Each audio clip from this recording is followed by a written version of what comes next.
दोस्तों, एक गांव में एक सफल व्यापारी रहता था। उसके पास एक अच्छी बड़ी दुकान थी और आमदनी भी इतनी थी कि गांव में सबसे ज्यादा अमीर व्यक्ति वही था।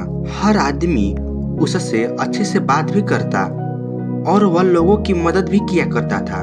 वह दिन रात मेहनत और काफी समय में पूजा पाठ भी किया करता था और गांव के लोग उसको बहुत ही इज्जत भी दिया करते थे। पर उस व्यापारी की एक बुरी आदत थी। वह जल्दी गुस्से में आकर लोगों को बुरा भला कह देता था, जिससे गांव के बहुत से लोग उससे नाराज रहते थे। और जब वह नाराज लोगों को मनाने जाता और वे लोग नहीं मानते तो उसको और गुस्सा आ जाता है और वह और बुरा भला कह देता था। और फिर बाद में व्यापारी को बहुत बुरा लगता है।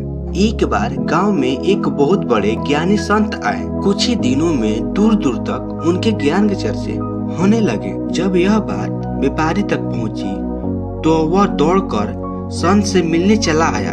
व्यापारी ने संत की बहुत सेवा की और उनको अपनी समस्या बताई। तो संत ने व्यापारी से कहा, तुम बहुत सारे कागज के टुकड़े लो और पूरे गांव में फेंक आओ, फिर मेरे पास आना।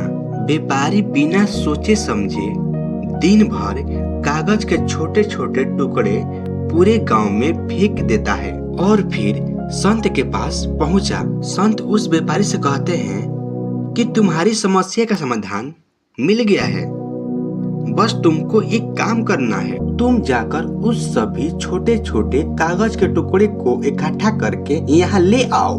अपनी समस्या का समाधान पाकर व्यापारी बिना कुछ सोचे समझे उन कागज के टुकड़ों को इकट्ठा करने के लिए पहुंच जाता है। बहुत देर तक कोशिश करने के बाद व्यापारी को यह बात समझ में आ जाता है, यह काम तो करना नामुमकिन है। वह दौड़कर संत के पास जाता है और कहता है, आपने जो काम दिया था वे तो असंभव है, मैं चाहकर भी उसको इकट्ठा नहीं कर सकता हूँ। संत से प्राप्त इस ज्ञान से व्यापारी की आंख खुल जाती है और वह दोबारा जब भी किसी को गुस्से में कुछ बोलने वाला रहता है उसको कागज के टुकड़े का उदाहरण याद आ जाता है। अगर आपको ये स्टोरी अच्छी लगी तो प्लीज लाइक करें और चैनल सब्सक्राइब भी कर लें। तो मिलते हैं नेक्स्ट स्टोरी में, तब तक के लिए बाय बाय।